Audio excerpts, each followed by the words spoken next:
Dans la vidéo précédente, on a vu que les démons ne sont pas des fantômes, ni des esprits perdus, mais bien des anges déchus, tombés avec Lucifer et organisés en hiérarchie.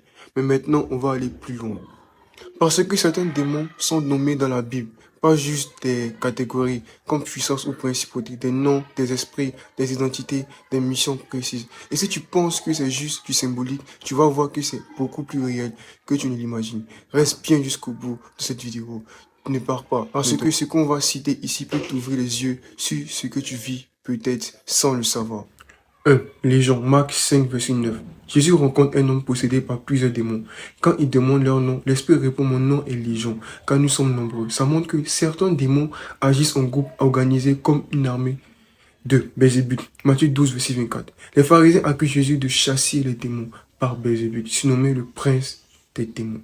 Ce nom est associé à un esprit dominateur lié à la corruption spirituelle. 3. Esprit de Python, Acte 16, verset 16. Une jeune fille avait un esprit qui lui permettait de faire de la divination. Ce n'est pas de la voyance inoffensive. C'est un démon appelé esprit de Python, lié à la tromperie prophétique. Esprit de mensonge. 1 Roi, verset 22 à 22.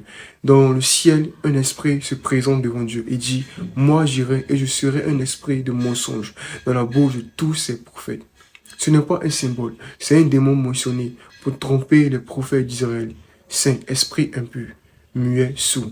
Marc 9, verset 17 à 25. Jésus chasse un démon chez un enfant. Il appelle esprit sourd et muet. Donc certains démons provoquent des blocages physiques et spirituels précis. Tu vois, la Bible ne parle pas juste de forces du mal. Elle révèle des esprits avec des noms, des fonctions et des stratégies.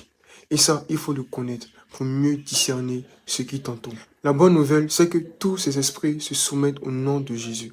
Quand tu marches dans l'autorité de Christ, tu n'as pas à craindre leur nom, leur rang, ni leur ancienneté. Ce qu'il te faut, c'est la connaissance, la sanctification et l'obéissance. Tu veux connaître la structure complète du monde démoniaque qui influence quoi?